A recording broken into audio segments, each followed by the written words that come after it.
La historia empieza en una mazmorra oscura y sucia, donde nuestro joven Rayun Surman está encadenado a la pared, sufriendo torturas que parecen puramente por diversión. Su cuerpo está cubierto de heridas y hematomas, con sangre manando casi de cada rincón. La causa de su tormento es Lord Sanspartan, un monstruo que destruyó a su poderosa familia. La razón de su presencia en aquella pesadilla es sencilla: todos los Surman heredan un gran poder, pero el príncipe más joven no recibió nada de sus padres. Cuando Sans maldice a un molesto insecto que se niega a morir, Rayun intenta decirle que termine ya su sufrimiento, pero el monstruo de cabello blanco responde que no entiende ni una sola palabra, pues le arrancó la lengua hace mucho tiempo.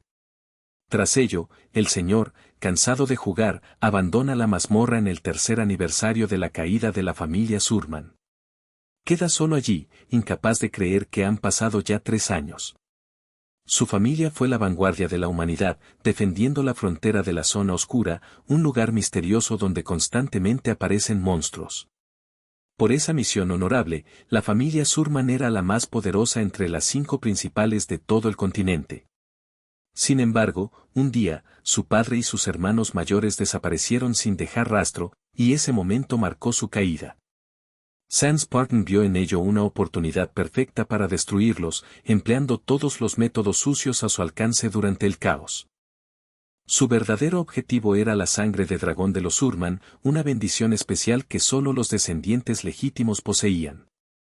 Esta les concedía un poder que podía convertirlos en archimagos de 7º rango en la infancia y maestros de espada a los 15 años. Pero la maldición del antiguo señor demonio Arkin podía anular esa bendición, afectando a un solo heredero cada pocos siglos. Y, por desgracia, Rayun fue el desafortunado. Por eso, nunca logró aprender a usar la espada ni a lanzar magia. Solo, sentado en aquella celda, llora de impotencia, lamentando cómo la familia Parton destruyó su hogar con tanta facilidad. Peor aún, el Lord Loco lo torturó y experimentó con él durante 3 largos años para destruir su vida. Ahora, sin fuerzas ni ira, siente que la muerte se acerca, y cierra los ojos, buscando descansar en paz. Pero el destino tiene otros planes. De repente, Rayun despierta. Se queda paralizado al ver un rostro conocido que lo llama joven amo. Se confunde, pues ve a Cullen, su sirviente y cuidador, justo frente a él. Cuando comienza a comprender la situación, le ordena traerle un espejo con urgencia. Al mirarse en el reflejo, se sorprende al verse a sí mismo con apenas 12 años. Pregunta qué año es, y al confirmar la fecha, siente que la tierra se le escapa bajo los pies, de alguna manera, ha retrocedido en el tiempo hasta esa edad. Este momento en su vida no era un simple giro pasajero, era el año en que todo comenzó a desmoronarse y la familia Parton empezó a mover ficha. Rememorar las últimas palabras del Señor Dorado, en las que prometía concederle un deseo, le aclaraba todo. En ese instante, un hombre distinguido, que había oído hablar de su desplome, entró en la habitación, y Cullen se inclinó de inmediato en señal de respeto. Rayun rápidamente lo reconoció como Alejandro, el venerado comandante caballero de su linaje. El comandante aseguró que permitiría que el príncipe descansara, debido a su delicada salud. Sin embargo, Cullen intervino para recordarle que ya habían advertido que esto sucedería. Para sorpresa de ambos, nuestro joven demostró calma y afirmó que en realidad se encontraba en plena forma. Preguntó entonces qué entrenamiento tenían previsto para ese día. Alejandro no podía creer que se negara a esquivar la práctica, y comentó que la sesión sería centrada en el trabajo de pies. Tomando la palabra con sorpresa, se preguntó si en realidad era el más joven de los príncipes. Entonces, nuestro protagonista tomó su espada de entrenamiento y declaró con confianza que él mismo era Rayune, con una sonrisa segura. La experiencia y fuerza adquirida en su duro tiempo en Adón lo preparaban para todo lo que enfrentara, pues esta era su única oportunidad para arreglar las cosas y saldar cuentas con ese parásito pálido. Revisó sus estadísticas y sintió alivio al ver que sus habilidades no estaban en total pésimo estado, incluso encontró la maldición de rango S escondida entre ellas. Justo en ese momento, Alejandro entró anunciando que ya estaban listos. Rayune cerró entonces la pantalla de estado y salió con él hacia el escenario. Allí, un goblin encadenado en el centro gritaba como un gremlin desquiciado. Cuando el monstruo se lanzó contra Ryune, las cadenas lo detuvieron en seco. La tensión creció y Cullen suplicó al comandante que detuviera esa locura, pues el estado del joven maestro no era precisamente el mejor. Ron entendía que ella hacía esto por él, ya que ayer no pudo siquiera mantenerse cerca de los monstruos. En ese momento, se enfocó y se dijo a sí mismo que finalmente comprendía qué debía hacer. El sistema mostró advertencias constantes de que la maldición de Arkin estaba activándose otra vez, la misma que transformaba monstruos en pesadillas para él. Al mirar la pantalla de estado, comprendió qué significaba esa maldición en realidad. Respiró hondo y se preparó mentalmente. Alejandro sugirió que podía descansar ese día, pero Rune insistió que aún no había terminado y dio un paso adelante. Cuando se movió, el goblin al instante saltó, alcanzándolo con un zarpazo sorpresa. Él resbaló hacia atrás, dominado por el miedo, antes de obligarse a detenerse. Se reprendió a sí mismo, recordándose que solo se trataba de un goblin apestoso y que no debía tenerle miedo. Sonrió y pensó que ese goblin no podía compararse en presión con el señor que enfrentó en Adón. Solo esa presencia lo paralizó como si fuera insignificante. En comparación, esa criatura débil no era más que un calentamiento. Levantó su espada con determinación y la descargó sobre la cabeza del goblin, produciendo un crujido claro y satisfactorio. El comandante de la guardia y Cullen quedaron paralizados, con las bocas abiertas de asombro. El sistema le informó otra vez que había superado la maldición y debilitado su control.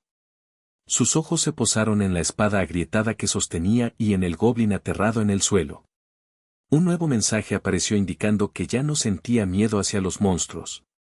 Se quedó allí unos instantes, reflexionando, antes de girarse hacia Alejandro y ordenarle que trajera una espada auténtica. El comandante nocturno dudó, mientras Cullen parecía al borde del desmayo. Ryune, con una sonrisa segura, miró al viejo y algo en su expresión hizo que el veterano caballero sonrojara, al comprender que el joven había finalmente desarrollado un carácter de alfa. Cuando el goblin volvió a sentir la mirada de Ryune, empezó a temblar, como si ya supiera que el final había llegado. Rion, sin dudar, asestó un golpe definitivo, poniendo fin al sufrimiento de la criatura con un movimiento preciso. Alejandro le indicó a Cullen que observara bien, porque estaban presenciando el ascenso del próximo líder del linaje Sparkem. Después de la pelea, Ron salió a toda prisa y se echó agua fría en la cara para calmarse. Miró su reflejo en el espejo, sintiendo alivio porque el sistema y el estado le habían ayudado a romper un fragmento de la maldición. Con ambas manos apoyadas en el lavabo, se emocionó, convencido de que aún quedaba mucho por crecer y que su verdadero potencial estaba a su alcance. Sin embargo, su ánimo decayó al ver los puntos de experiencia que había obtenido, sintiéndose insatisfecho. Si nada cambiaba, sería necesario eliminar a millones de goblins para subir de nivel de manera adecuada. Se persuadió de que debía volverse más fuerte rápidamente antes de que ese día fatídico llegara al linaje Sparkem. Al menos, confirmó que la maldición no era total e irremediable. Mirando al sistema, se juró que no podía desperdiciar esa oportunidad, pase lo que pase. Sumergido en conocimientos, recordó que el estado actual del linaje Sparkem era un caos, debido a la desaparición de su padre y hermanos hacía más de 2 años. Aunque estaba debilitado, aún mantenía un puesto importante en la familia, por lo que los enemigos aún no habían actuado. De repente, levantó el puño en señal de júbilo, al darse cuenta de que había hallado una forma de subir de nivel. Decidió que era hora de explorar un segundo método. La escena cambió a una hermosa mujer vestida de rojo y con máscara, que entraba en la casa. Se sentaron juntas a tomar té y comenzaron a conversar. Ella le dijo que había oído hablar sobre la casa de monstruos y le sonrió antes de preguntarle si la había llamado para recibir entrenamiento en magia. La mujer era S.A., líder de la sección de magia de la casa Surman. Como el comandante nocturno, ella era una maga de 7º rango, con habilidades aterradoras. Nadie conocía mucho sobre sus poderes o su vida, salvo el propio cabeza de la familia. Ella dejó la taza en la mesa y se puso seria, advirtiéndole que no se dejara engañar por el ego inflado por la casa del goblin, porque la magia era un mundo completamente distinto. Explicó que nunca lo había entrenado antes porque había juzgado que no poseía talento mágico alguno. Ryune frunció el ceño, pues esa verdad ya le era conocida.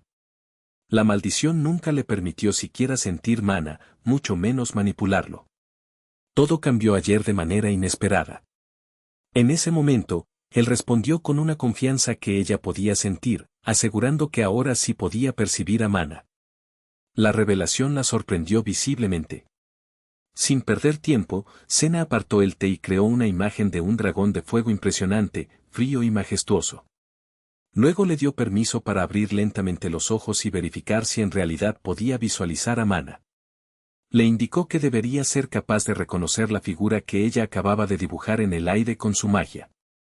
Para su asombro, él respondió corriendo, sin titubear ni un instante, identificando exactamente lo que ella había representado. La incredulidad la invadió al ver cómo, en una sola noche, él había adquirido la habilidad de sentir la magia. Poder ver los dibujos de Mana significaba que su conocimiento de la fuente mágica era igual o incluso mayor que el suyo. Esto la llevó a caminar nerviosa, sumida en pensamientos sobre cómo aquel niño había avanzado tan rápidamente en su dominio del poder. Luego, Ryune le confesó que, aunque podía ver la magia claramente, esa capacidad era casi inútil sin los conocimientos avanzados de la familia Sermón. Él deseaba que ella le ayudara a superar esa barrera. Le sorprendió que quisiera su ayuda, sabiendo que todavía no podía almacenar magia en su cuerpo. Para lograrlo, Senna tendría que obligar directamente a su propia magia a fluir en él. Ella le advirtió que, en cualquier momento del proceso, podía acabar con su vida si así lo decidía. Sin embargo, el príncipe le aseguró que, dada su extrema debilidad, ella podía terminar con él en un instante, por lo que no era una preocupación real. La verdadera razón era otra, él confiaba plenamente en ella, sabiendo que era la única en quien podía apoyarse en ese momento. En la historia anterior, Senna permaneció a su lado hasta el final, protegiéndolo con su propio cuerpo incluso después de que su magia se agotara. Ahora, solicitaba otra vez su ayuda, diciendo que no confiaba en nadie más con su vida. Luego, Senna comenzó a usar la magia de Tierra Azul, una técnica secreta que se transmitía en la familia Sermón a través de generaciones. Aunque pensaba que todavía era demasiado pronto para él, el muchacho ya había practicado ampliamente en Adón. Cuando estuvo preparado, le pidió que se concentrara intensamente, advirtiéndole que estaba a punto de adentrarse en un mundo de dolor. Le dijo que, una vez comenzado, no valdría la pena gritar ni llorar. La única forma de detener la técnica sería que pensara en terminar con toda su fuerza interior. Al escuchar la descripción de la intensa agonía que lo esperaba, él recordó súbitamente todas las locuras que Sans le había hecho antes, y esa experiencia le otorgó una insensibilidad absoluta ante el miedo. Con tranquilidad, le recordó a Senna que confiaba en ella con todo su ser, y que ella debería dejar de retenerse. Al oírlo, ella finalmente vertió su magia directamente en él, activando instantáneamente la maldición de Arkin. La energía de Mana salió de su cuerpo tan rápidamente como entró, pero él la controló con maestría durante el corto tiempo que duró en su interior. La maldición intentó hacer que la magia estallara, pero él concentró esa explosión de poder en un solo punto, usando un resquicio para sortear la maldición. Senna quedó asombrada al ver que ninguno de los fragmentos de energía que ella vertía se filtraba o se escapaba. Rune avanzaba sin detenerse, a pesar de que cada fibra de su cuerpo parecía a punto de estallar por la intensidad del esfuerzo. Sin embargo, no vaciló, recordando las peleas a vida o muerte que había enfrentado en Adón, donde se convirtió en el mago humano más poderoso que existió. Aún después del cambio en la línea temporal, todas las técnicas que había dominado allí permanecían grabadas a fuego en su memoria. De repente, concentró toda esa energía en su interior, logrando que la magia dejara de inundarlo con mana. Rune cayó al suelo, encorvado por un dolor abrumador, pero ese sufrimiento palidecía en comparación con la tortura y los experimentos a los que sus médicos lo habían sometido en busca de conocimiento. En una de esas noches oscuras, vio como una figura envuelta en máscara negra irrumpía en el sótano y degollaba a los médicos. El hombre enmascarado lo sacó de allí, a pesar de estar herido él mismo. Más tarde, Rune descubrió que quien lo había salvado fue en realidad Alejandro, el comandante. Este se disculpó por no haber llegado antes de que los monstruos con batas blancas le causaran tanto daño. Por fin, Rune sintió paz solo al revivir en su memoria el momento en que volvieron a encontrarse, después de haber estado separados durante 3 largos años. La alegría se vio truncada rápidamente cuando los guardias de la familia Parton aparecieron y dispararon flechas al intruso. Al revivir esa trágica pesadilla, Rune despertó en el presente con lágrimas en los ojos. Aunque se alegraba de que su experimento mágico hubiese tenido éxito, la rabia por la interrupción no le permitía disfrutarlo. Decidido a que esa oscuridad no volviese a repetirse, juró usar ese nuevo poder para cambiar su destino y asegurarse de que los finales trágicos no se repitieran. A pesar de su mayor fuerza, entendía que debía mantener en secreto su crecimiento, para que la familia Parton no descubriera demasiado pronto su potencial. Con ese propósito, planeó en silencio un nuevo camino, el primero de los cuales consistía en destruir a los enemigos de la familia Surman antes de que los Parton pudieran impedirlo.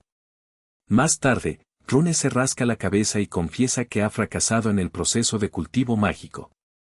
Tanto Sa como Alejandro se quedan helados, sin comprender a qué se refiere. Tras unos instantes de silencio, Rune decide que no puede revelar toda la verdad, aunque todo lo que han hecho por él ha sido importante. Normalmente no ocultaba nada, pero su situación era demasiado delicada. Al flexionar las manos, admite que intentó dar lo mejor de sí, pero no siente ni un ápice de mana. Le pide a Sa que revise tantas veces como quiera, y ella acepta sin dudar. La maga activa su hechizo de detección mágica y toma su mano, sintiendo como el mana fluye de la suya.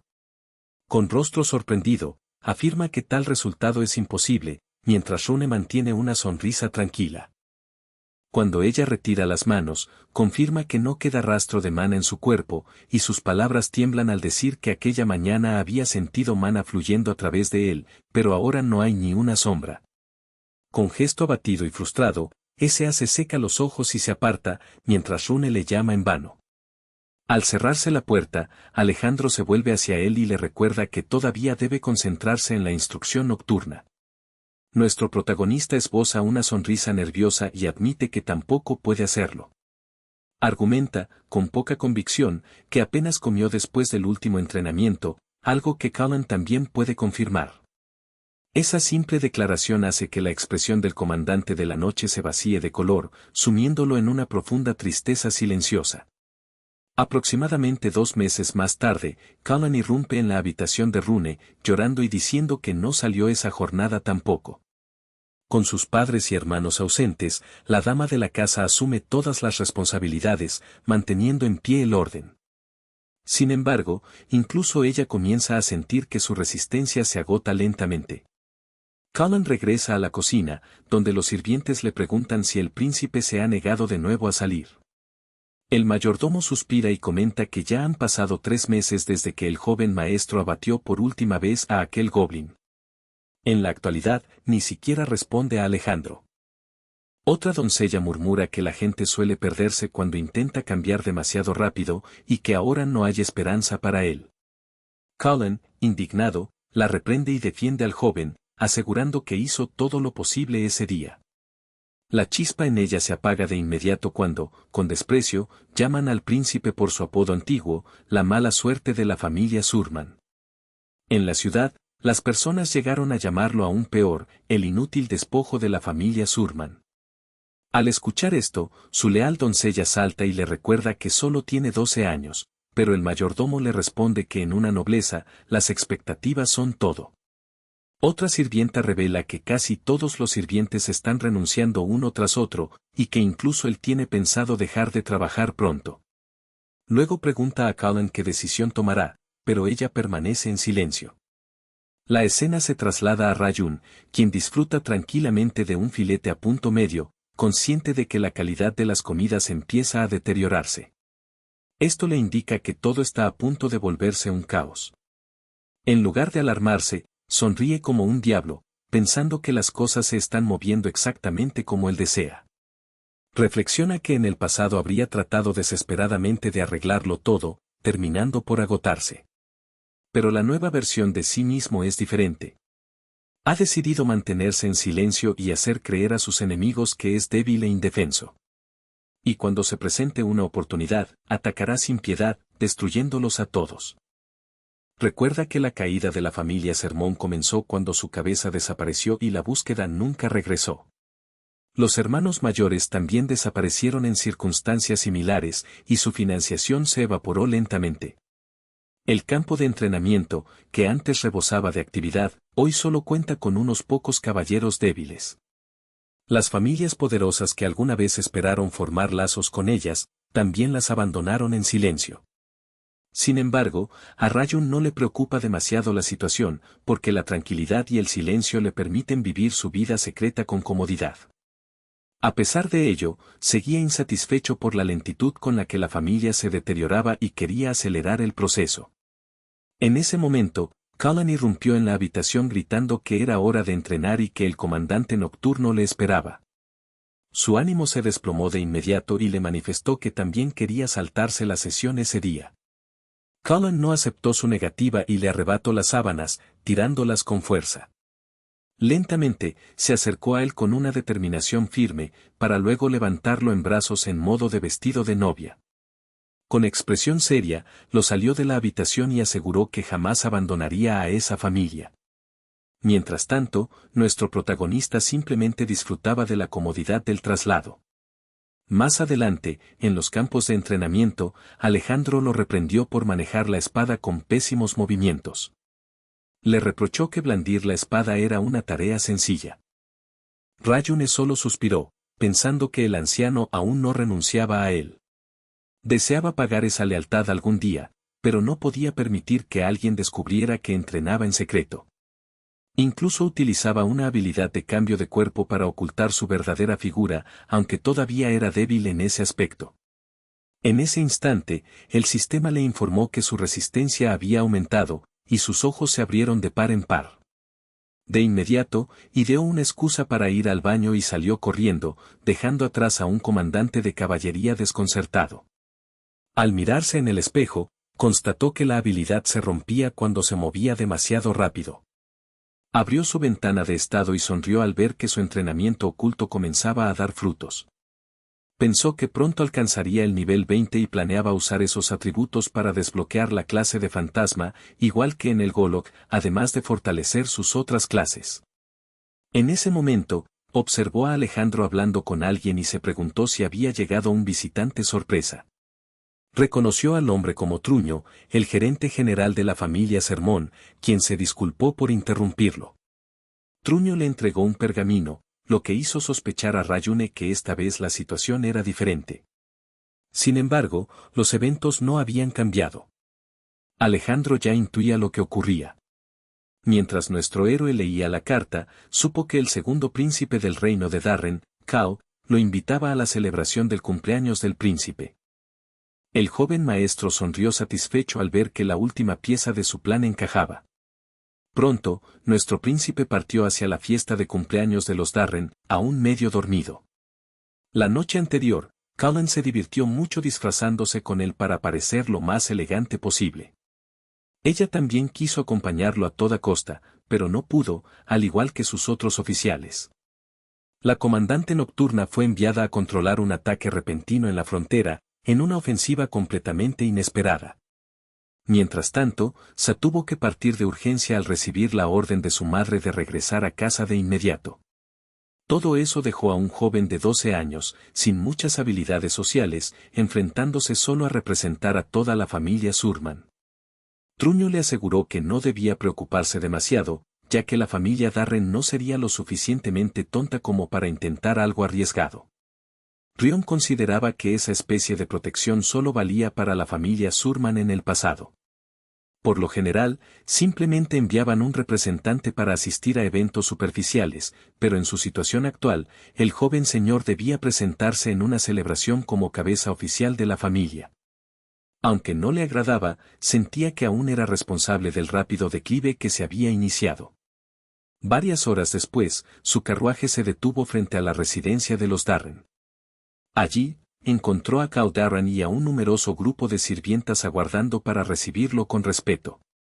Truño mostró gratitud por la brillante acogida en la mansión de Rune, pero notaba claramente la mirada inquisitiva de muchos presentes. Al atravesar la sala, escuchó rumores extraños y teorías acerca de la caída y los fracasos de la familia Sermón. El príncipe simplemente sonrió ante ellos, pues desde el principio había previsto que todo esto sucedería. Su actitud se tornó aún más audaz al saludar a los nobles con un tono débil y sin respeto, un gesto que causó una profunda incomodidad a quienes lo observaban, quienes, en conjunto, protestaron internamente con expresiones de decepción. Más tarde, en el comedor, uno de sus escoltas se sorprendió al constatar que el joven príncipe no había dejado su habitación en 5 días completos.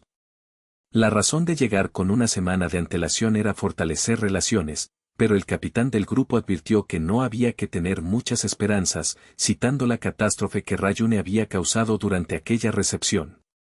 No podía creer que el niño permaneciera encerrado, considerando que la comida que ofrecían los ricos era irresistible y que había todo tipo de delicias, incluso nobles y guapas doncellas.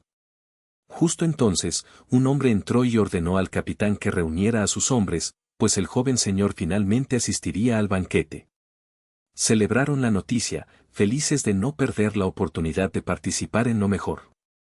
Además, les pidió preparar un informe detallado y, sobre todo, ocultar cualquier error cometido por el príncipe. Mientras tanto, Rayune permanecía en silencio en su habitación, entrenando con paciencia, aguardando el momento oportuno. Aunque intentó que sus escoltas modificaran su reporte usando la fiesta como una fachada, su estrategia verdadera era otra. La fecha del banquete coincidía con la llegada de su peor enemigo al hogar Darren. Todo el mundo en la sala guardó silencio en cuanto Lord Sands ingresó en la estancia. Respetuosamente, todos evitaban mirarlo a los ojos, incluyendo a Truño. Sin embargo, Sands se dirigió directamente hacia él sin vacilación. Truño no tuvo más opción que comenzar a halagarlo, exaltando el honor de haberlo conocido en persona. Pero Sands fue directo y claro. Declaró que había oído que la familia Sermón también había llegado al evento y expresaba su deseo de encontrarse con ellos. Truño fingió no entender a qué se refería, pero Sands no tardó en aclararlo, hablaba del mayor error de la familia Sermón, aquella equivocación que los llevaría a su perdición. La noticia dejó a Truño completamente tembloroso. Sabía que Sands estaba bajo una enorme presión como el mago más talentoso de su familia, pero nunca imaginó que él llegara a hablar mal del líder del sermón en la esfera de la familia Darren, que está bajo su control directo. Sin embargo, Sands rápidamente invierte la situación y afirma que el rumor debe ser falso. En realidad, dice que vino a desmentir esa estúpida noticia que ensucia el nombre del gran sermón, pero Truño no le cree, pues proviene del mayor malnacido del continente entero. Se dice que Son empezó a beber a la edad de 7 años y que incluso asesinó a uno de sus propios súbditos. En ese momento, nuestro joven entra con sus escoltas, causando un impacto. Sands se siente eufórico, mientras Truño casi tiene una convulsión, preguntándose por qué el joven señor salió en ese momento tan inoportuno. La aura de Rayun brilla con tanta intensidad que hace que todos reconsideren sus opiniones anteriores sobre él. Al verlo ahora, casi replantean todo lo que creían. Sin embargo, Sands está lleno de celos, porque nuestro chico lo eclipsa instantáneamente, solo por la reputación de su familia. Se acerca directamente a Sands y le comenta que ha oído muchas cosas sobre él, provenientes del cuarto príncipe, su hermano Lars. Al escuchar eso, Sands, con una sonrisa arrogante, asegura que él también ha oído mucho respecto a él. Pero antes de que pueda decir algo más, nuestro príncipe responde con calma que considera a Sands una persona verdaderamente amable. Menciona la fama que tenía en su academia y cómo tuvo que abandonar después de unos meses, por su popularidad excesiva. Rayun revela las cosas torcidas que hizo y cambia de rol con destreza. Afirma que Sands una vez salvó a un niño pobre de un matón y ayudó a un estudiante que era víctima de acoso por parte de un vileza descarada. Sands se llena de rabia interna, pero nuestro chico aún no ha dado el golpe final. Cuando menciona algo casualmente acerca de su rodilla, Truño interviene rápidamente para calmar las aguas, fingiendo que Sands ayudó a Lars llevándole medicina por su rodilla lastimada. Sin perder tiempo, arrastra al príncipe lejos del lugar antes de que la situación se salga de control. Mientras tanto, nuestro joven se siente satisfecho tras haber sometido con éxito al arrogante de cabello blanco. Sans toma sus insultos audaces y burlescos como una clara declaración de guerra. Sin embargo, inocular una rabia pura en él es solo el segundo paso en su plan en desarrollo. De regreso en su habitación, Sans pierde completamente la compostura y rompe una maceta en el suelo, explotando de ira con gritos y vituperios hacia nuestro héroe. Al recordar la charla, comprende que Lars debe haber descubierto que no solo no dejó la academia, sino que fue expulsado. Apretando los dientes y maldiciendo en voz baja, piensa que todo ese esfuerzo por mantener en secreto el incidente fue en vano. Recuerda la conversación sobre las rodillas y se convence de que la verdad de aquel incidente jamás debe salir a la luz. Entonces, le viene a la mente una visión en la que lucha por mantener una expresión confiada, apenas respirando, mientras relampaguea su magia en torno a Lars, quien le dice al noble que realmente ha cometido un gran error esa vez. Sans intentó justificar su comportamiento, insistiendo en que no sabía que la chica era su pareja y que solo buscaba saludar a la plebeya. El hermano mayor de Rayun se mantuvo impasible y le recordó que, ante todo, cada individuo en la academia era un estudiante. Le ordenó que se arrodillara de inmediato. Lars le advirtió que, si no se disculpaba sinceramente, toda la familia Parton sería destruida y que él mismo se encargaría de ello. Sin perder tiempo, Sans se desplomó de rodillas, humillado por completo, mientras Lars apuntaba su relámpago hacia él. Al volver en sí, Sans emitió un grito de frustración y se insistió en que debía continuar con sus planes. Juró que silenciaría a quien fuera necesario para acabar con la vida de Lars, hermano menor. Después de unos momentos, logró calmarse y se convenció de que, tarde o temprano, venganza contra Ron sería inevitable. Un golpe en la puerta interrumpió sus pensamientos y él permitió la entrada sin dudar. La figura que apareció en el umbral le hizo levantar una ceja con cierta ironía, pues no esperaba una visita así. La persona resultó ser nada menos que Truño Hilda. La historia saltó al momento posterior a la fiesta del príncipe. Mientras nuestro héroe regresaba a su hogar en carruaje, meditabundo, pensaba que había logrado todos los objetivos en la celebración y que había causado una buena impresión entre los nobles. Incluso se alegraba de haber provocado que Sans cayera en su trampa de ira en un tiempo récord. Entonces, Truño le habló, alabando su actuación en el banquete y asegurándole que había logrado que todavía hubiera esperanza para la casa de la predicación. Inmediatamente, Rayune lo enfrentó, alegando que él no había construido conexiones significativas e incluso había empeorado las cosas con la casa Parton.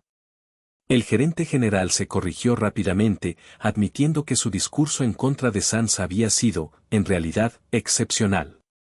Nuestro protagonista se rió y presionó un botón en el centro del carruaje. Truno pareció confundido y preguntó qué sucedía. La joven preguntó nerviosa por qué había activado el hechizo de insonorización. Rayone lo confrontó, diciendo que si realmente creyese en la esperanza, nunca habría decidido traicionar a la casa. Truño empezó a sudar y tartamudearon, preguntando qué quería decir con eso. Nuestro héroe le explicó que su pecado era imperdonable, pero que decidió dejarlo pasar porque lo hizo por la casa de la predicación. El gerente bajó la vista y preguntó en voz baja cómo se había enterado Rayune. Él respondió que ahora tenía que tomar una decisión, que podía juzgarse a sí mismo igual que siempre.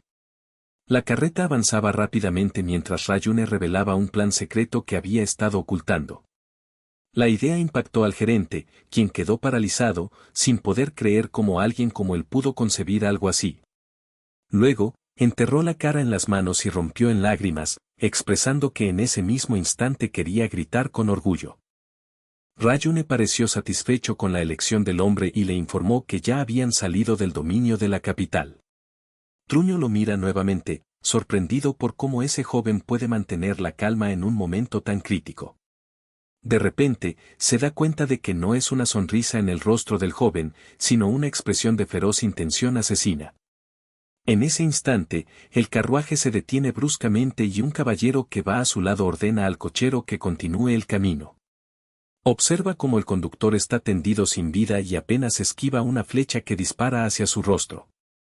Uno de los caballeros grita que es una emboscada y ordena proteger el carruaje a toda costa. Les advierte que los atacantes usan flechas mágicas envenenadas, por lo que los magos del grupo rápidamente levantan un escudo protector. El capitán de caballería asume el control, desviando las flechas con firmeza y exigiendo que los cobardes se muestren. Otro caballero, percibiendo que algo no está bien, advierte al capitán que no se acerque demasiado a la carreta. Este le responde que el carruaje está vacío, dejando a todos confundidos. Es evidente que alguien secuestró a Rune y ahora lo lleva a un destino desconocido a caballo. Mientras tanto, el héroe piensa en cuánto tiempo ha pasado desde aquel día.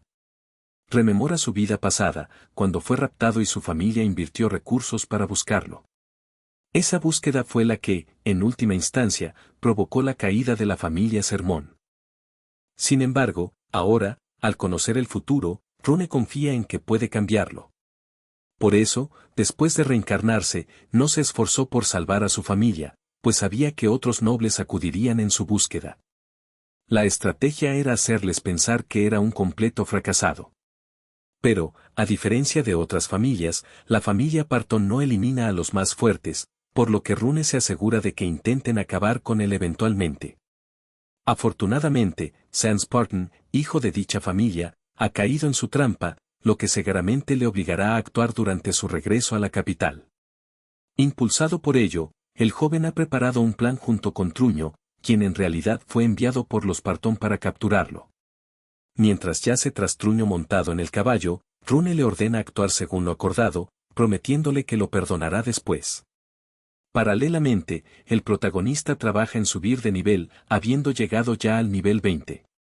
Tras un tiempo, Truño llega al destino y está a punto de entregar a Rune, quien finge estar inconsciente, a Sans en calidad de prisionero. En realidad, Truño es el gerente principal de la familia Sermón, que pactó con los Parton vender al joven maestro. Aunque Rune lo haya capturado, Sans piensa que aún está de su lado, pues así fue el plan. Según el acuerdo, Sans entrega la información solicitada, asegurando que fue obtenida de la inteligencia de la familia Asen y que puede confiarse en ella. Al ver la desconfianza de Rune, Sans afirma que, aunque también son nobles en el continente Drea, su negocio principal es la venta de información. Él entregó a Truño los documentos, asegurando que contenían toda la información sobre los testigos de la misión de la familia Surman, de descendencia directa. Al escuchar esto, Rune por fin comprende que la razón por la cual Truño le vendió fue porque lo considera un perdedor incapaz de hacer algo por su familia y su estatus. Sin embargo, sus hermanos mayores tienen suficiente capacidad para recuperar lo que han perdido, por lo que Truño busca localizarlos. Aunque era consciente de que la familia Asan poseía esa información, sabía que no podía obtenerla de manera directa y por eso recurrió a la familia Parton. Al despedirse, Truño también suplica a Sans que cumpla su promesa de devolver con bien al joven maestro a la familia Surman.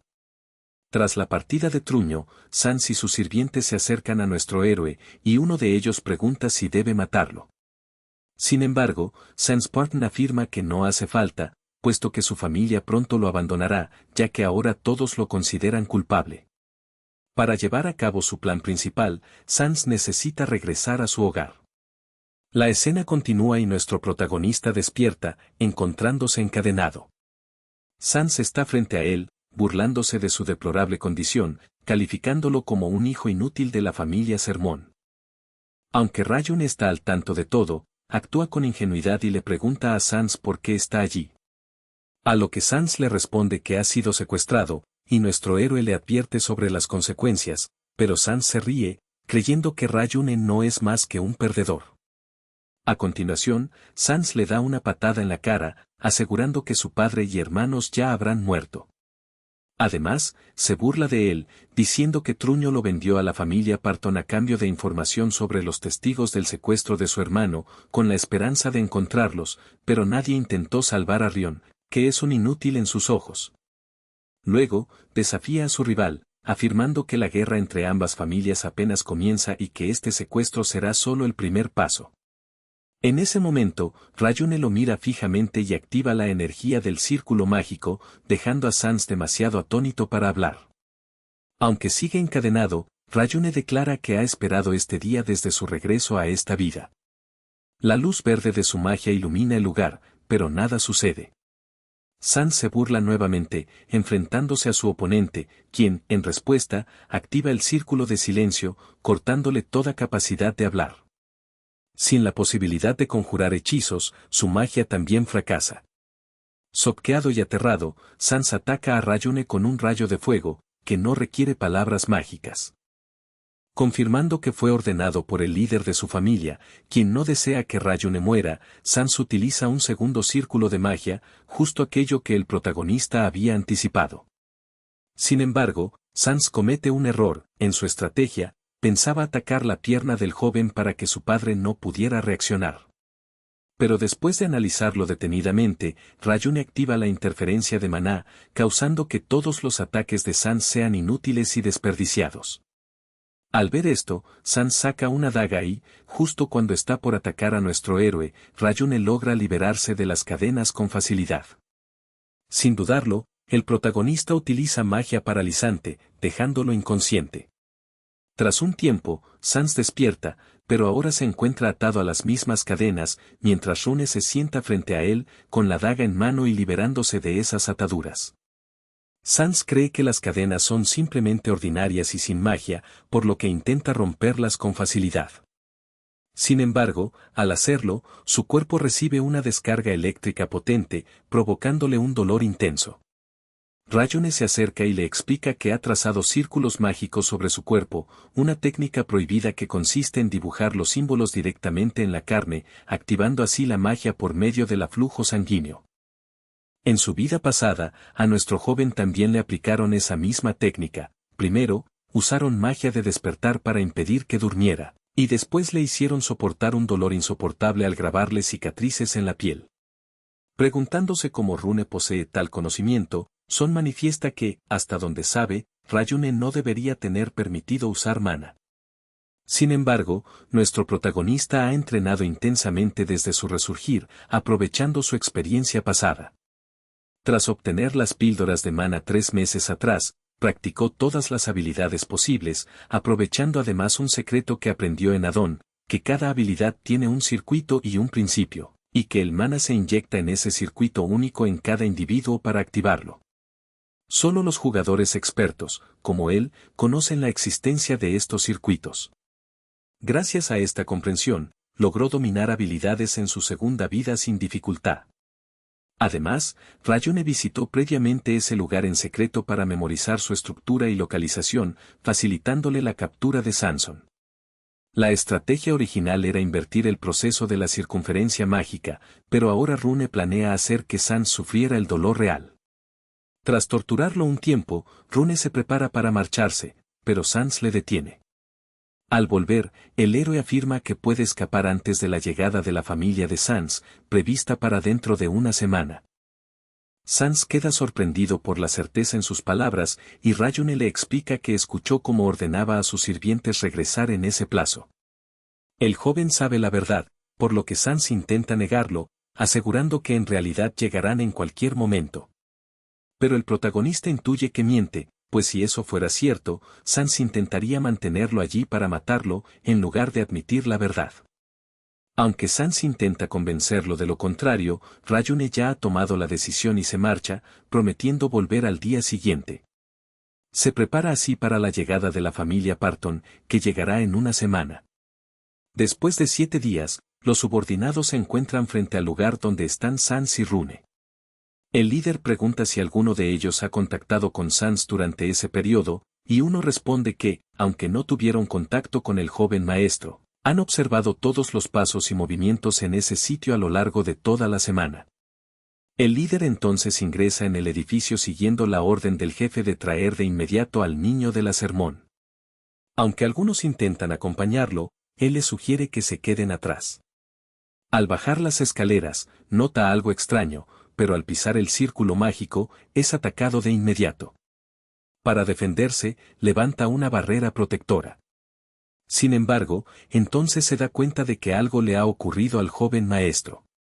Al observar las diversas trampas de círculos mágicos dispersas por la zona, se pregunta quién pudo haberlas colocado. Con rapidez, crea una doble barrera para llegar rápidamente a Sans y descubrir quién está detrás de toda esa confusión. Al llegar a la sala donde mantienen a Sans, encuentra al joven atado por cadenas, con sangre de sus heridas manchando el suelo. Rompe las cadenas y exige saber quién es el responsable de aquello, pero Sans está demasiado débil para hablar. Por otra parte, nuestro héroe también se encuentra allí, sentado en una esquina, atado con una cuerda. Aunque Sans pide una poción de curación, el hombre insiste en que lo más importante ahora es escapar, pues aún desconoce quién está detrás de todo y la zona está llena de trampas mortales. Le sorprende que la persona que causó el estado de Sans no haya llevado a Rune consigo, lo que sugiere que hay otro motivo en juego. Justo en ese momento, Sansarton logra hablar, diciendo que quien hizo esto fue Rayun Sermón. Mientras tanto, nuestro protagonista permanece en silencio, aparentando estar inconsciente. Cuando el hombre empieza a preparar magia para atacar al héroe, aparece de repente desde atrás la verdadera Rune, demostrando que había empleado magia de ilusión como distracción. Sin dudar, Rion ataca primero al enemigo y lo desafía a enfrentarlo en combate. La pelea estalla entre ambos, intercambiando golpes y hechizos. Tras un tiempo, el hombre de la familia Parton consigue asestar un fuerte golpe al muchacho, haciendo que de su boca salga sangre y cayendo al suelo. Ahora, mientras el joven yace en el suelo, el atacante afirma que, aunque no puede matarlo, sí puede torturarlo, como hizo con Sans. De manera imprevista, Sans logra coger un cuchillo y clavarle en el cuello. En realidad, Rune ha llegado a poseer el cuerpo de Sans mediante la técnica de transferir almas. Además, quien realiza esa transferencia puede controlar también su propio cuerpo. Nuestro héroe llama a esto su verdadera carta.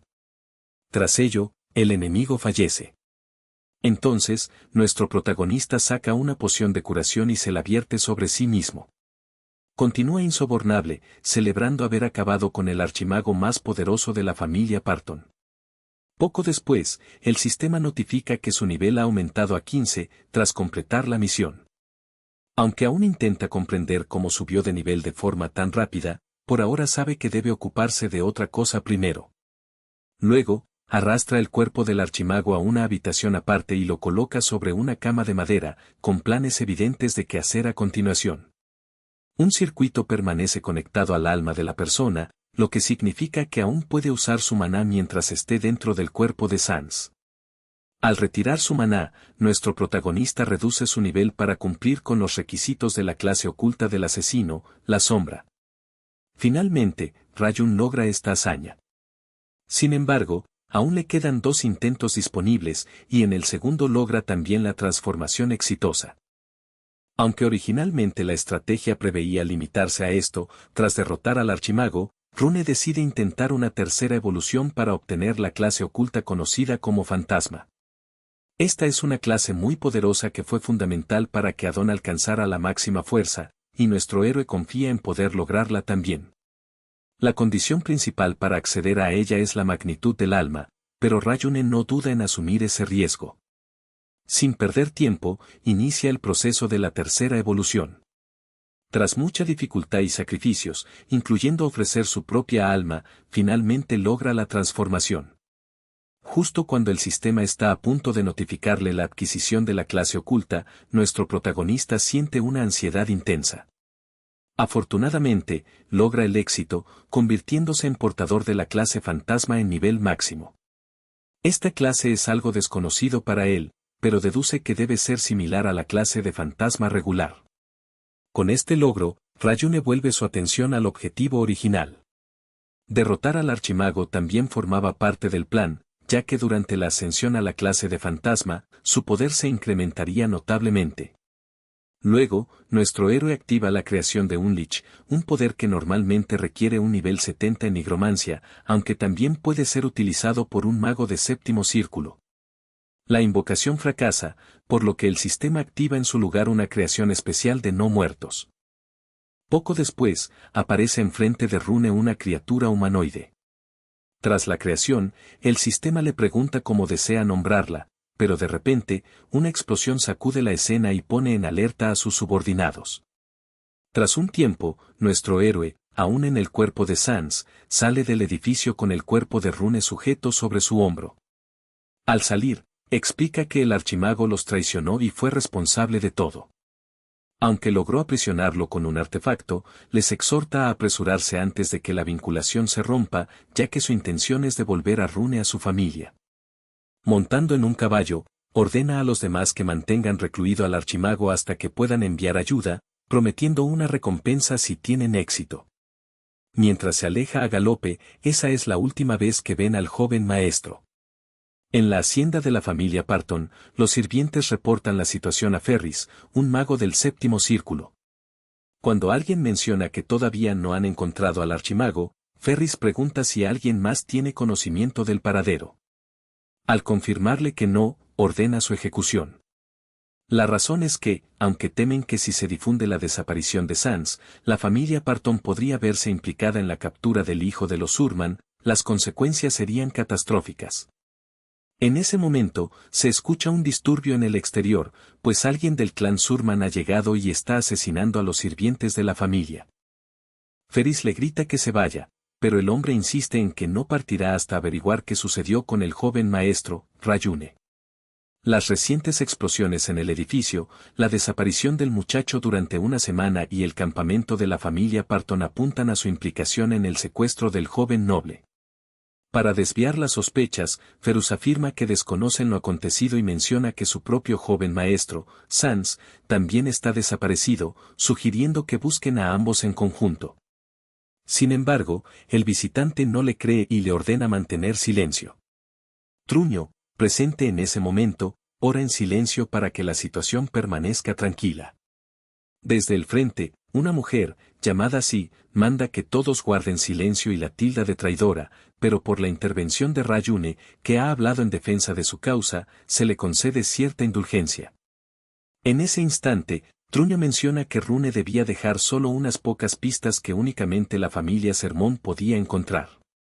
Siguiendo esta pista, se empieza a investigar y, tras una minuciosa búsqueda, logra descubrir la prueba, el cuerpo de Sans Parton colgado de un árbol con una nota que dice, «Soy un secuestrador. Por favor, castíguenme». Al revisar una carta, Sa comienza a leerla y en ella Ryune explica que en su propósito inicial quería permanecer en el cuerpo de Sans para destruir desde adentro a la familia Parton. Sin embargo, consideró que el riesgo de ser descubierto era demasiado alto. Además, si volviera a su forma original, Ron, eso provocaría un conflicto bélico entre las familias, y la familia Surman no estaba preparada para afrontar tal guerra. Por ello, decidió desaparecer temporalmente. Sa quema la carta y le ordena a Truño que regrese a su hogar. Mientras tanto, un joven llamado Ryune corre por un pueblo cuando un hombre le llama desde la guilda, diciendo que su líder busca verlo. El niño en realidad es nuestro héroe. Más tarde, Lady Sa descubre que Ryune en realidad es el dragón de Drea.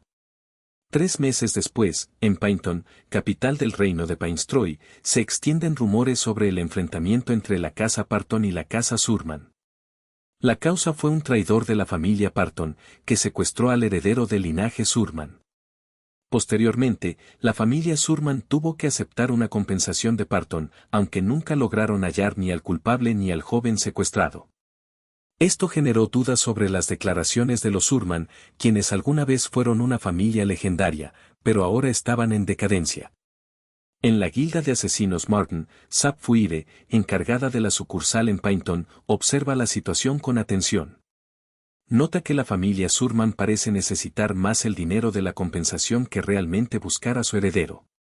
Dunn, que bebe alcohol, menciona que también fue ejecutado el gerente Truño.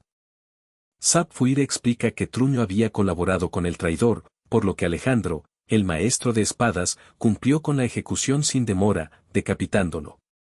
Esto le genera cierta intranquilidad, pues Alejandro es un maestro de espada, uno de los pocos en el continente de Drea, y aún así realiza ejecuciones él mismo. En ese momento, entra Ron, saluda a su tío Duns y se acerca a Sap Fuire en su oficina. Ella le entrega una carta de recomendación para que pueda registrarse oficialmente como miembro de la guilda. Aunque aún le queda una prueba, ella desliza el documento hacia él y dice que, para alguien como él, esa evaluación será inútil. Tras apenas 2 meses, logró llegar a la fase final, lo que resultó sorprendente. Ella elogió su talento excepcional a tan corta edad, algo que no se veía en siglos. Él intenta parecer humilde, pero ella pronto percibe que no es más que una actuación, aunque hay una mejora notable desde su llegada inicial. Hace casi 2 meses, Rune apareció de repente en su gremio, entonces poco conocido, y puso sobre la mesa una suma considerable de dinero para un encargo de asesinato. Como el gremio acepta cualquier petición siempre y cuando la recompensa sea adecuada, ella lo consideró un cliente importante al ver la cantidad ofrecida. Aseguró que no era solo por el dinero, sino que tenía una corazonada de que no volvería a encontrar a alguien como él. Disfrazado de mendigo y portando una fortuna, Rune solicitó que el objetivo del asesinato fuera el mismo. Solo la curiosidad podía conocerse en esa situación. Al recibir la carta, se retiró en silencio, deseando leerla en solitario. Mientras tanto, llegó un hombre enmascarado llamado Karo, que preguntó si ella aceptó a Rune en el gremio únicamente por su intuición. Sapphire explicó que Rune había completado todo su entrenamiento en apenas un mes, algo que normalmente lleva entre 5 y 10 años. Preguntó si logró investigar su pasado. Carl informó que Rune había sido criado por un maestro sin nombre que posteriormente desapareció, y que la razón de su ingreso al gremio era la búsqueda de información sobre ese mismo maestro. Debido a la extraña petición de Rune, fue sometido a una minuciosa verificación antes de ser admitido. También visitaron el lugar donde, presuntamente, Rune vivió con su maestro, y comprobaron que mostraba signos evidentes de haber sido habitado durante mucho tiempo. Lo que más le preocupa a Sapphire es la posibilidad de que Rune sea en realidad Rune Surman, el joven desaparecido de la familia Surman. Ambos habían desaparecido casi simultáneamente, lo que causa sospechas. Sin embargo, Karo la tranquiliza asegurando que esa hipótesis es casi imposible. Rune no posee ni mana, ni talento con la espada, ni buena resistencia, por lo que resulta improbable que sean la misma persona. Intentando continuar su informe, Carl es cortado por Sapphire, quien piensa que no puede actuar como detective eternamente. En su lugar, le encarga buscar información sobre el enigmático maestro de Rune. Mientras tanto, Rune, desde su habitación, escucha toda la conversación gracias a una habilidad de nigromante. Se da cuenta de que la intuición de Sapphire es aguda. Abre su ventana de estado y nota que el nivel consumido en su cambio de clase ha sido restituido. La inversión de mana en el control corporal definitivamente valió la pena. Además de mejorar su apariencia, ahora impide que detecten su mana, logrando engañar incluso la habilidad de detección de forma de un segundo gran asesino. Esa misma jornada, aparece una chica no muerta llamada Cornac, dotada de habilidades notables, y Rune percibe que es una no muerta en crecimiento. Se sorprende al notar sus habilidades fantasmas, las cuales no estaban mencionadas en la descripción de la habilidad. Al revisar su circuito, aparece una misión oculta, que requiere descubrir condiciones secretas para poder completarla. Tras derrotar a Archie, apareció la notificación de que la misión había sido cumplida. La combinación de la mano de la muerte, el fantasma, un circuito de habilidades y la misión había dado lugar a la creación de Cornac. En aquel momento, ella solo era un monstruo devorador de hombres, casi un parásito para él. Sin embargo, confiaba en que algún día sería útil. Para él, el crecimiento significaba mirar hacia el futuro, no aferrarse al presente. Sumido en sus pensamientos, fue interrumpido por Dun. Rion explicó que simplemente cantaba sobre convertirse en un miembro completo de la guild después de la prueba y, algún día, llegar a ser jefe de la sucursal. Dun le aseguró que, dada su progresión, eso era completamente posible. Luego mencionó a los 3 últimos candidatos, de los cuales solo uno podría aprobar. La aprobación los convertiría en miembros oficiales de la guild y en asesinos de 5ª categoría. Paulo, Ren y Rune estaban ante él cuando anunció el inicio de la misión. Dun solicitó la información de los objetivos. Ren reveló detalles sobre Alok, un comerciante de 47 años que gestionaba una tienda y viajaba siempre acompañado de 3 mercenarios como guardaespaldas. Entre los mercenarios, 2 eran guerreros de bronce y uno un mago de nivel plata. Se rumoraba que recientemente había tomado una joven concubina y la visitaba cada noche, momento en que los mercenarios le brindaban privacidad. Dun quedó impresionado con la investigación que había hecho sobre el objetivo. Además, Ren había logrado encontrar una forma de evitar a los guardias. Lo único que le preocupaba a Dune era la certeza de que el objetivo acudiría a la habitación de la concubina. Ren no había considerado eso, y Dune explicó que precisamente por eso Martong siempre recopilaba información detallada. Después se dirigió a Rune, pidiéndole la información que había obtenido. Ryune dudó si realmente debía revelarla, sorprendiendo a los otros dos aspirantes. Aunque cooperaran para completar la misión, no podrían convertirse en miembros oficiales juntos, solo uno sería aprobado. Por esa razón, no quiso compartir sus datos.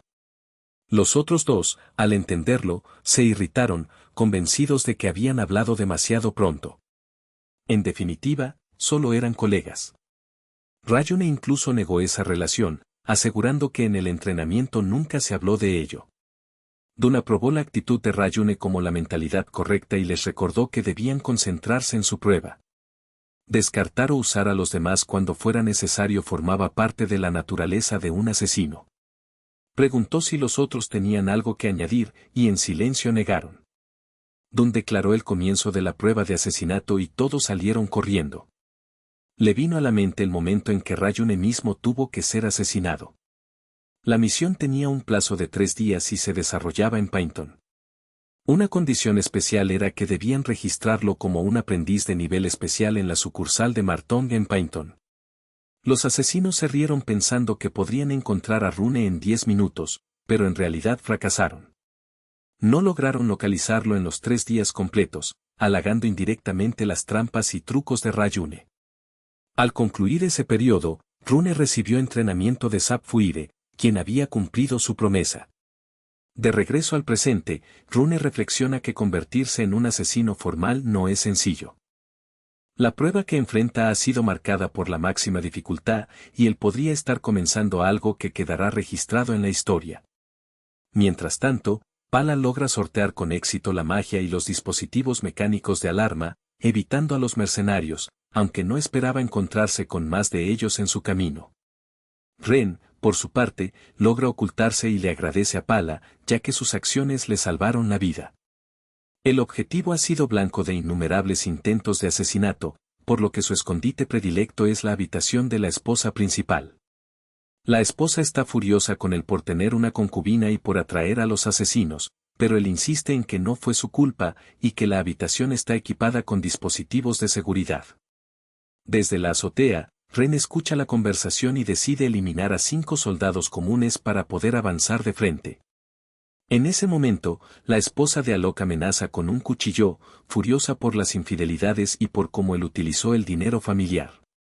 Intenta explicarse, pero ella, convencida de que gastó en la amante y en sus asuntos, sin dudar, le clava el arma en el corazón, después de lo cual rompe en lágrimas al comprender lo que ha hecho. Ren presencia la muerte del objetivo a manos de la esposa, y se queda confundida, sin saber si su misión fue exitosa o un fracaso. De repente, piensa en Rune y se da cuenta de que no lo ha visto en toda la operación. Regresa para informar su fracaso, el objetivo murió por la esposa y no por ella. Para su sorpresa, ya está de regreso Rune, gustosamente, sin haber tenido que entrar en la mansión. Paula logra escapar cuando los mercenarios comienzan a pelear entre sí. Dune sostiene que la misión no fue un fracaso, pues Rune logró el objetivo. Ambos concursantes quedan desconcertados cuando Dune explica que Rune había controlado a la esposa y la había utilizado para matar al esposo con su destreza. Luego, pide una explicación, y Ryune, con una expresión irritada, comenta que la solución estuvo en las intrigas entre el objetivo y su esposa, usando la información interna del mismo. Los concursantes piensan que quizás el gerente de la sucursal les proporcionó datos exclusivos, pero Ryune aclara que recopilar información acerca del famoso comerciante no fue difícil. Según datos de Ren, Alok era distribuidor de licores y tenía una nueva amante. Mientras los demás buscaban información, Rune ya había terminado su investigación y comenzaba a actuar según el plan que había preparado. Paula se sorprende por cómo pudo terminar antes de saber quién era exactamente el objetivo. Ryune revela que no fue la única persona en su lista, ya había investigado a todos en la ciudad con rumores peligrosos o riesgos de asesinato. Había comenzado a hacerse cercano a los comerciantes que conocían esos rumores para recabar detalles.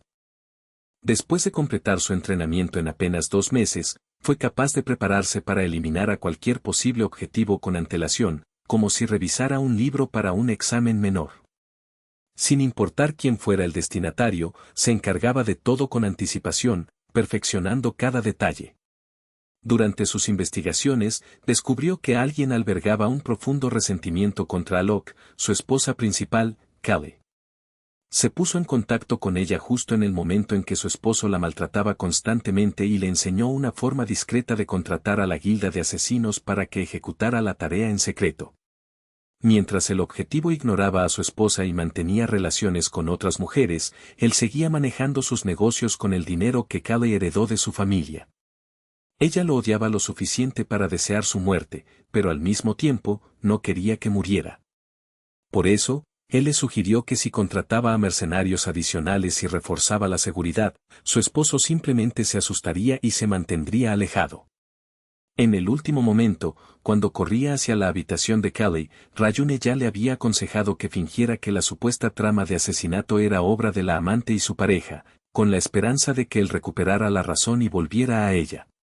Kelly, bajo los efectos del alcohol, aceptó el plan, confiriendo la apariencia de que todo seguiría el camino previsto si se detenía en ese punto. Sin embargo, antes de que la ejecución del plan empezara, Rayune le entregó información adicional. Le reveló que su esposo había gastado todo el dinero que tomó de su familia, asegurando que era para asuntos de negocios. La prueba ya había sido meticulosamente planificada y él mismo la había desviado hábilmente a su favor. Dunn todavía se encontraba desconcertado por cómo una mujer civil había logrado apuñalar a su esposo hasta matarlo. Rune explicó que el alcohol entregado estaba mezclado con una poción que él mismo preparó con alquimia, ya que sería peligroso que hubiera víctimas fatales. Añadió que se mezclaron drogas en el agua que los mercenarios también bebieron y que estas drogas se activaron en el momento oportuno. La sustancia provocaba que la autoridad se nublara temporalmente, acrecentando rápidamente el enojo y la agresividad. Paula comprendió que los mercenarios estaban en guerra entre sí debido a esa droga, creada por Rune. En palabras sencillas, todo salió según lo planeado, y la información filtrada, combinada con los efectos del veneno, enfureció a Callie hasta el punto de que mató a su esposo. Dunn felicitó a Rune por haber pasado la prueba con éxito. Rune, a su vez, informó que estaba a punto de recibir la comisión acordada, además de un pago adicional de Callie, quien súbitamente se convirtió en una asesina. Sin embargo, solo ellos sabían que había sido Callie quien mató a su esposo y no otro asesino, y ella pagaría cualquier precio para encubrir su crimen. La escena dejó a todos sorprendidos, considerando la precisión y el nivel de habilidad que Rune demostraba, cualidades que le conferían un respeto profundo. Antes de que se retiraran, Dunn detuvo a Rune y le confrontó acerca de sus acciones. Le recordó que ahora Callie viviría con la culpa de haber asesinado a su esposo durante toda su vida y advirtió que él nunca había tomado en cuenta un aspecto crucial, que las acciones de Rune, por muy hábil que fueran, tenían consecuencias morales y humanas que quizá no consideraba completamente. Su gremio crea asesinos, no monstruos. Rayune explica con tranquilidad que hasta ese momento la había visto como una mujer común, hasta que se dio cuenta de que Callie solía acabar con las amantes de su esposo. Incluso Alok había destruido muchas vidas con sus drogas, préstamos y su negocio de salas de juego clandestinas. Kelly pudo encubrir todos sus asesinatos gracias al poder de su familia, y aunque su esposo estaba cansado de ella, no dejaba de buscar nuevas amantes, sabiendo que en definitiva todas terminarían muertas. Los familiares de esas mujeres todavía las buscan, pero el poder de Callie logra esconder sus crímenes. Estas circunstancias no se revelan generalmente en las investigaciones, y en este caso, se trataba de una misión de asesinato como prueba de concepto. Aunque Callie no quería matar a su esposo, la organización que recibió la petición solo podía cobrar la suma completa si el objetivo moría. Entonces, Rion se pregunta si en una misión así importan los sentimientos o las circunstancias, porque todo se hace por dinero. También comenta que Callie nunca afirmó que no quisiera asesinar a su esposo con sus propias manos, sino que utilizó la petición y la misión se cumplió a su manera. Aunque eso signifique que ella pase el resto de su vida con la culpa por haber matado a su esposo, eso no es asunto de ellos. Dun considera si la conciencia no es necesaria para los asesinos, a lo que Ryune responde que, si quieren conservar su humanidad, deberían fortalecer su poder y cambiar las cosas desde la raíz. Por más que busquen mantener su moral en los encargos, no hay nada que puedan modificar. Luego, se aleja. Sapphire felicita a uno de sus compañeros por pasar la prueba y anuncia que ahora es un miembro oficial del gremio, además de un asesino de 5º grado. En ese momento, su nivel sube automáticamente. Su sistema le informa que ha obtenido el respeto de Phelps y Pala, además de las expectativas de Dun. Sapphire le indica que ahora puede aceptar solicitudes oficiales del gremio y que también puede solicitar un ascenso si cumple con los requisitos. Aunque no pensaba hacerlo de inmediato, él la interrumpe y recita todos los requisitos para el ascenso. Sin vacilar, pregunta cuánto dinero ganó con la misión de Ayok. Sapphire se siente algo presionada y termina revelando que el pago anticipado fue de 10 monedas de oro, el pago final también de 10 monedas y que recibieron otras 10 monedas de Kale por encubrir el asesinato. Él afirma que, aunque solo fuera una prueba, fue quien completó la misión y obtuvo ese ingreso adicional. Como el requisito para ascenso es ganar 30 monedas de oro en una sola misión, cumple con dicha condición. De inmediato, le aparece la opción de solicitar el ascenso a 4º grado de asesino. La organización le advierte que debe ser cauteloso con su arrogancia y no subestimarlos, pues también tienen sus leyes y políticas internas. Entre los asesinos, solo aquellos considerados verdaderamente capaces alcanzan el puesto de 4º grado. Sin embargo, ella suele sentirse molesta por su actitud, que menosprecia a los demás asesinos. Ella intenta ignorarlo, pero él afirma en voz alta que no retirará su solicitud para la promoción. Comienza a ladrarle, pero Dun, quien supervisó la prueba, confirma que Rune está en condiciones de afrontar el examen de ascenso al 4º grado, ya que su desempeño no fue por desprecio hacia los demás, sino por una cualidad importante que demostró en la evaluación, la pura habilidad física. No dependió de elaborados planes, sino de sus destrezas de asesinato, empleando únicamente sus capacidades corporales como asesino. Además, venció en la prueba con estrategias brillantes, lo cual también puede aprovecharse para medir su nivel de destreza o, por el contrario, para enseñarle una lección que nunca olvidará. Sapphire recordaba el juego de etiquetas, que en su mayor parte consistía en técnicas de trampas. Finalmente, accede a que Rune realice la prueba de ascenso, advirtiéndole que los asesinos arriesgan sus vidas en estos desafíos. Él acepta el reto con determinación. Más tarde, en la noche, los tres conversan con Dun, quien les informa que la primera oportunidad para realizar el examen sería en 1 o 2 meses. Hasta entonces, puede entrenarlo, pero Rune rechaza amablemente la oferta, prefiriendo descansar hasta esa fecha. Les dice que estará lejos de la hermandad durante un tiempo, pero una vez que sea miembro oficial, podrá abandonar la sede del gremio. Asegura que regresará antes del examen y que visitará la sucursal de Martín para conocer las novedades. Entonces, siguen bebiendo hasta sentirse satisfechos. Rune sabe que tras convertirse en asesino de 4º rango no tendrá tiempo libre, ya que constantemente recibirán solicitudes. Como el objetivo es un líder de una rama, espera que ni siquiera pueda tomarse un descanso para dormir. Por ello, debe partir antes de que sea demasiado tarde. Al llegar a la zona oscura, la tierra de los muertos, un noble sale con sus caballeros. Al verle, nuestro joven inmediatamente cuestiona su identidad. Rune se levanta, diciendo que tiene una pierna herida y ya no puede caminar. Le pide al noble que le dé un aventón al pueblo, advirtiendo que morirá allí si no recibe ayuda. El noble actúa con arrogancia, afirmando que lo habría eliminado si no estuviera apurado. Sin embargo, Rune nota claramente que no tiene prisa alguna. Suplica que le permitan montar en la carreta, y el noble, llamado Kennel, recibe instrucciones desde el interior del carruaje para que lo ponga adentro. Canel se niega y, en cambio, lo coloca a horcajadas en su caballo. Mientras cabalgan, Kennel le pregunta, y el joven se presenta.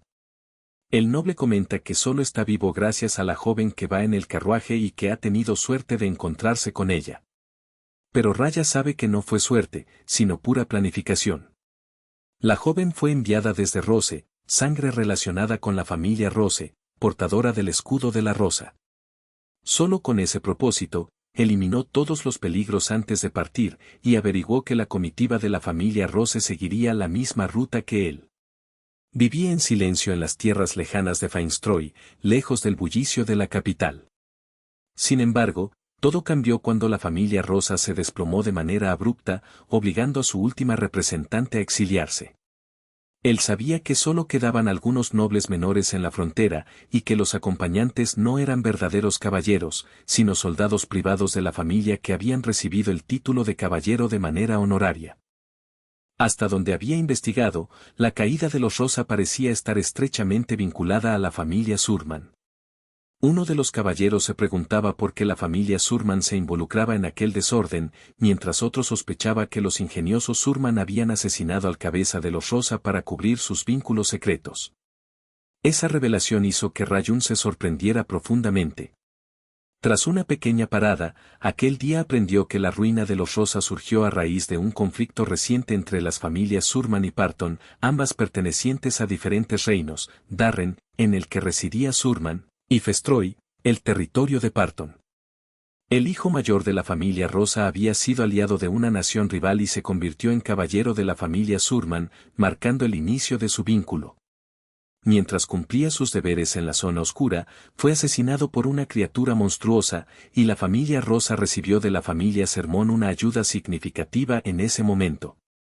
Sin embargo, una familia enemiga y resentida comenzó a apoyar las acciones de Surman, aprovechando la disputa para impulsar su propia agenda. Esto condujo al asesinato del jefe de los Rosa. Circulaban rumores de que los Rosa habían estado trabajando en secreto para Surman y que este último quería ocultar las pruebas, por eso mataron al cabeza. Por su parte, los Rosa afirmaban que en realidad habían sido ejecutados por Parton. Pero en aquel entonces, Parton adquiría cada vez más influencia, y poco importaba la verdad. La familia Rosa, tras perder a su líder y debilitarse en poder, fue exiliada hacia Darren. La única que conocía los detalles exactos era esa parte de la familia que aún apoyaba a Sentin Rosa. Mientras Lady Rosa descansaba en su tienda, los otros caballeros se dispersaban en el campamento, algunos vigilando, otros sentados cerca del fuego, escuchando a Kennel. Él hablaba sobre cómo las familias Parton y Annie eran las verdaderamente sospechosas, mientras que la familia Surman siempre había tratado de ayudar. Los guardias aplaudían aquel discurso, y Rune, por su parte, bebía tranquilamente a un lado, observando en silencio. Uno de los guardias lo miró con curiosidad, preguntándose si el niño se aburría con tanto parloteo político. Sin embargo, Rune expresó una inquietud personal, cuestionándose si era prudente que hablaran tan abiertamente en presencia de un desconocido, en medio de una misión de exilio. Los guardias simplemente se encogieron de hombros y continuaron conversando, asegurando que Lady Rosa era la que más sufría en aquel momento. A su parecer, ella, Kennel y los caballeros novatos aún no comprendían plenamente la gravedad de la situación, especialmente en relación con la familia Annie. Rayun entendía perfectamente qué implicaba todo esto. El jefe de la familia Annie era un mujeriego incurable, considerado un constante objetivo de varios intentos de asesinato en la guilda. Sin embargo, Rayun había rechazado personalmente esas solicitudes, dada la absurda relación entre riesgo y recompensa. A pesar de su vida desordenada, aquel hombre era sumamente cauteloso en cuanto a su seguridad. Si alguien tan paranoico como él estaba tras Lady Rose, entonces acampar en medio del bosque sin esconderse parecía una locura total. En ese momento, Rune detectó un movimiento en la oscuridad, un ligero salto entre los árboles, que demostró ser una figura en seguimiento. Al entender que ya estaban siendo perseguidos, decidió no arriesgarse a hacer ruido destruyendo a su perseguidor y, en lugar de eso, se deslizó entre las sombras para preparar trampas que retardaran su avance. Para cuando regresó al campamento, los guardias lo miraron con desconcierto, sin entender por qué estaba cubierto de tierra, sin saber que ya había instalado varias trampas para retrasar al cazador. Con esa tarea cumplida y usando la información que había obtenido anteriormente de la familia Rose, se retiró sigilosamente a su tienda para descansar antes de partir al amanecer. A la mañana siguiente, retomaron el camino y finalmente llegaron a la aldea de Daam. Canel miró a Rune y preguntó en voz alta qué podía hacer un niño tan pequeño en un lugar tan cercano a la zona prohibida de la oscuridad. Rune, con naturalidad, se dijo a sí mismo que era un comerciante de materiales monstruosos, y con esa excusa se preparó para partir. Sin embargo, antes de alejarse, el caballero se le acercó y le entregó una poción curativa, aparentemente por orden de Lady Rose. Sorprendido, Rune aceptó el obsequio y la caravana partió, dejándolo solo con la botella en las manos. La bebió de inmediato, justo cuando un grupo de jinetes de caballería pasó a toda velocidad a su lado. Rayon los reconoció enseguida como la patrulla de persecución, mercenarios, espadachines, magos y, liderándolos, Gurú Tani, el segundo hijo de la familia Ani. Sin mirarlo, todos pasaron rápidamente, aunque Rune no pudo evitar sorprenderse por la rapidez con la que lograron alcanzarlos, a pesar de sus trampas. Entre los objetos que llevaron, llamó su atención la botella de la poción. Mirándola de cerca, parecía de un valor considerable, lo cual le hizo cuestionar qué podía haber tramado Lady Rose al darle algo así, especialmente considerando que ella vivía en fuga y su familia apenas mantenía posibilidades de victoria. Rune sabía que Garuda, tarde o temprano, atraparía a Lady Rose, aquello no debería ser asunto suyo. Sin embargo, ahora que poseía aquella valiosa poción, no podía quitarse la sensación de que le debía algo a aquella gente. Después de unos instantes de introspección, activó sus círculos mágicos y convocó a Cornac, movilizando toda su fuerza, para asignarle su primera tarea. Mientras la familia Rose avanzaba en silencio, Kennel de repente escuchó algo inquietante, lo que le hizo ponerse en alerta máxima. Instantes después, apuró a todos a acelerar el paso y le indicó a la dama que se quedara atrás. Los demás quedaron algo desconcertados por aquella orden repentina, pero acataron, comprendiendo que unos usuarios de magia los estaban siguiendo. Al aproximarse la frontera, él diseña un plan alternativo. Si los perseguidores logran alcanzarlos, las dos primeras líneas deben apresurar a la dama a un lugar seguro lo antes posible. Tomando la iniciativa, Khan se vuelve y se lanza en dirección a los atacantes, dispuesto a ganar tiempo, aunque sabe que los caballeros de la familia Anie superan claramente su nivel. Entretanto, la partida de caballeros de la familia Anie llega al paso de la montaña. Al ver que solo un caballero bloquea su avance, se muestran sorprendidos. En ese instante, Kennel detiene su caballo frente a ellos y les advierte que se aparten, pero queda desconcertado cuando Garuta Ani se quita el capucho, revelando su verdadera identidad, la misma que intentaba mantener oculta. Aunque sus compañeros consideran una locura exhibir su rostro en ese momento, Garuta no se preocupa por ello. La misión de su grupo es eliminar a todos excepto a Sainten. Sin vacilar, ordena a sus hombres que traigan a la joven antes de cruzar la frontera. Cuando los mercenarios avanzan, Kennel intenta detenerlos, pero recibe una andanada de magia y cae al suelo gravemente herido. Con dificultades, se esfuerza en recomponerse, solo para verse desconcertado cuando Garuta también presenta a su caballero personal. La sorpresa se intensifica al descubrir que el caballero no es otro que Siso, ex capitán de los Caballeros de la Rosa, que Garuta convenció con dinero para que colaborara. Sin perder tiempo, Siso se enfrenta a Kennel y en pocos movimientos logra desarmarlo. Sin ceder, intenta persuadirlo para que abandone la familia Rosa y sirva a un nuevo amo, pero Kennel rechaza con firmeza, incluso si eso significa la muerte. Al escuchar esto, Garuta da la señal para acabar con él. Justo cuando Siso está a punto de dar su golpe final, algo lo golpea por la espalda, revelándose como una llamarada verde de Cornac que acude en su ayuda. Sin detenerse, ella lanza múltiples ataques que terminan con Siso en un instante, mientras que Garuta logra protegerse a tiempo con su mago. Mientras tanto, cerca de la frontera, la partida de caballeros de la familia Rosa se sumerge en el caos. La carreta ha sido destruida por completo, dejando solo a dos caballeros para defender a Lady Rosa con todas sus fuerzas, mientras los dos mercenarios de los Anie se burlan de su vulnerabilidad. La situación se vuelve más desesperada hasta que Lady Rosa se acerca sola a la línea del frente. Con calma y determinación, ordena a sus hombres que bajen las armas. Luego, poniendo una daga en su cuello, exige que los mercenarios tómenla si lo desean, advirtiendo que deben dejar a sus hombres con vida, o ella misma quitará la existencia. Sin embargo, se lleva una sorpresa, el mercenario le lanza una carcajada y afirma que, mientras no haya llegado a Darren, ella no es nada, ni siquiera una noble.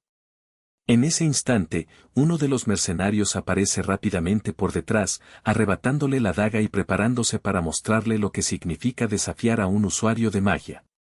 Al presenciar esto, el caballero de la familia Rosa intenta reaccionar, pero antes de que pueda mover un músculo, Ryune irrumpe velozmente con una patada potente en su rostro. El mercenario, inicialmente impactado por la repentina entrada, queda aún más atónito cuando Ryune revela que es un asesino de Martín, que ha llegado equipado con un pago adelantado en sopa y una poción. Reconociendo la ventaja, Lady Rose rápidamente analiza la situación y ofrece 30 piezas de oro por la colaboración de todos. Sin embargo, para Ryune, esa suma resulta insuficiente, ya que está dispuesto a aceptar solo los 30 piezas por el primer mercenario. Aún quedan por enfrentar el segundo hijo de la casa Annie, además de un caballero comandante y un mago. Entendiendo la gravedad de la circunstancia, Lady Rose sabe que si no actúa con rapidez y logra contratar a todos, su misión de exilio estará en peligro y la casa Rose podría caer. Con nerviosismo, decide concederle a Rune todo lo que pida y éste acepta con gusto. En un instante, salta al aire y se lanza contra un mercenario que duda, preguntándose si Ryune, habiendo revelado su identidad, es en realidad un asesino. Ryune carga su ataque y, con un solo golpe preciso, derriba al primer adversario, demostrando que no comete errores, incluso llegando a mostrar su verdadera identidad sin temor.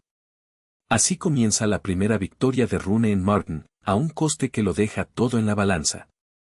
Mientras disfruta de su momento de gloria, el mercenario caído se levanta riendo maníacamente y asegurando que no serán vencidos con tanta facilidad.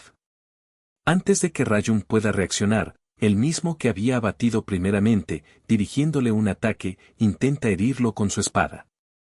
Ryune, sin dificultad, esquiva el golpe, recordándoles que no pueden bajar la guardia frente a un asesino de Martin. De manera instantánea, ambos mercenarios se lanzan en una ofensiva sincronizada, empleando técnicas de cambio de posición con sus espadas para atacar a Rune simultáneamente. Pero Ryune activa sus habilidades de control corporal y aceleración, apareciendo repentinamente a su alrededor en un parpadeo. La sorpresa desconcierta a los adversarios, quienes comienzan a sospechar que están frente a ilusiones, sin poder siquiera tocarlo con sus ataques. Por ahora, deciden esperar el momento óptimo para contraatacar en conjunto, sin imaginar que ese momento ya ha pasado. De repente, Ryune se coloca delante de ellos, revelando que ya ha aplicado advertencias físicas y demás maleficios sobre ambos.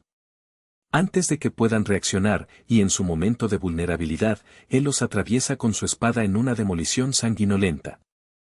Al amanecer, todos se reúnen para atender a los heridos y reparar el carro que quedaron abandonados tras la lucha. En ese instante, llega Kennel. Su primera preocupación es la seguridad de todos. Al verlo, Lady Rose siente un alivio que casi la hace llorar, mientras Ryune, en silencio, sabe que todo esto es gracias a la ayuda de su presencia. Los guardias, curiosos, preguntan si Kennel logró derrotar solo a los perseguidores, pero el caballero aclara que recibió ayuda de un mago que apareció de la nada. Gracias a esa ayuda, lograron capturar a Garuda y derrotar al traicionero caballero. Mientras conversan sobre el mago, llega Cornac, llamada a través del círculo mágico de Ryune. Ella deja caer a Garuda, herido y exhausto, fuera del hechizo. Al verlo, Kennel reconoce en Rune a aquel joven que ayudó previamente. Sin embargo, para su asombro, Lady Rose revela que en realidad es un asesino enviado desde Martín. Recordando la pelea, Kennel comprende que su presencia puede explicar cómo el mago fue capaz de derrotar enemigos sin dificultad cuando él luchaba. Al enterarse de que era de Martín, Garuda rápidamente intentó salvarse, ofreciéndose a pagar el triple para ser liberado. Sabía que, para un asesino, la recompensa importaba más que la vida misma. Sin embargo, para sorpresa de todos, Ryune se irritó y utilizó su hechizo para partir a Garuda en dos por hablar demasiado. Con esa acción, también dejó claro su postura ante la señora Rosa, demostrando lo que sucede con quienes intentan evadir su pago. La mujer, aterrorizada, aceptó sin resistencia, y Rune se acercó para recoger la recompensa, explicando que no la quería de inmediato por entender la situación actual de la familia Rosa. Aún así, insistió en que el acuerdo fuera verbal y permaneciera en secreto. Una vez establecido el trato, sugirió seguir camino hacia su destino, asegurando que la hermandad se encargaría de los cuerpos después de partir. Entonces, Rayun empezó a alejarse, pero Kennel, impresionado por la forma en que manejó la situación con calma, le llamó la atención. Rune simplemente le lanzó una sonrisa, chasqueó los dedos y desapareció ante sus ojos. Los guardias quedaron sorprendidos, pero lo que realmente dejó a Kennel perplejo fue que, pese a llamarse asesino, lo que convocó no era un muerto común y corriente. La criatura hablaba claramente en idioma humano y, casi de inmediato, derrotó tanto a Siso como al mago. Al observarlo, Kennel comprendió que si alguien podía comandar a un muerto tan poderoso, quizás Rune fuera discípulo del legendario nigromante Baf.